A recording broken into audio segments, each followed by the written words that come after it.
विचार केला.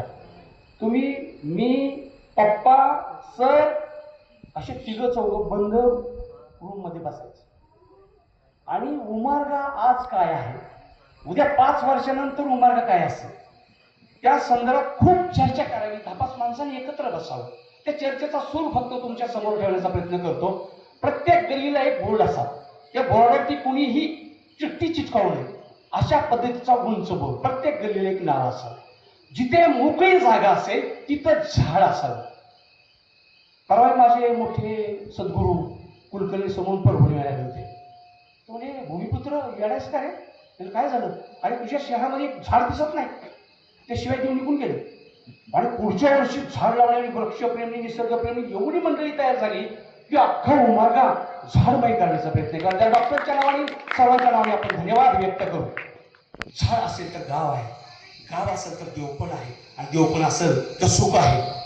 या दृष्टीने आपल्या उमारग्याची भविष्यातली वाटचाल कशी असेल या संदर्भाने आपल्या भावना व्यक्त व्हाव्यात आणि सर्वांना शुभेच्छा द्याव्यात. त्यासाठी नम्र विनंती करतो. सर्वांना नमस्कार आणि रामकृष्ण हरी. आज महाशिवरात्रीच्या सर्वांना मी शुभेच्छा देते. सोबतच संत वीरशैव कपड्या महाराज व संत सेवालाल महाराज दोघांचीही जयंती आहे. त्यांनाही दोघांना अभिवादन करते.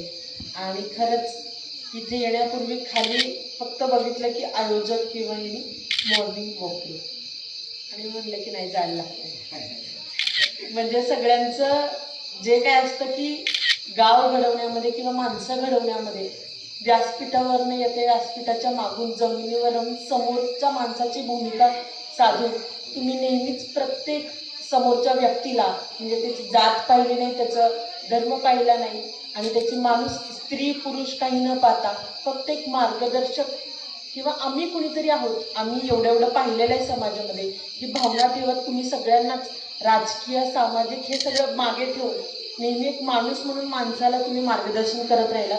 त्याबद्दल तुम्हाला सर्वांचे धन्यवाद व्यक्त करते. आणि आत्ताच भूमिपुत्र वाघ म्हणजे सरांचं नाव खूप ऐकलं होतं, पण आज प्रत्यक्षात भेट झाली आणि आल्यावर त्यांनी एवढं कौतुक केलं माझं झालं. मग आल्याचं माझं तिथंच ऋण पेटलं असं वाटलं. आणि सरांचा आवाज इतका सुंदर आहे. सर मी या व्यासपीठावरूनच तुम्हाला सांगते की मी कुठेतरी प्रफुल्लित झाले तुमच्या आवाजाला. आणि नक्कीच असंच मला पुढे तुम्ही सहकार्य करत चला, जेणेकरून माझ्या माध्यमातून मी युवकांना किंवा महिलांना कुठेतरी काहीतरी मार्गदर्शन किंवा काहीतरी व्यासपीठ त्यांना.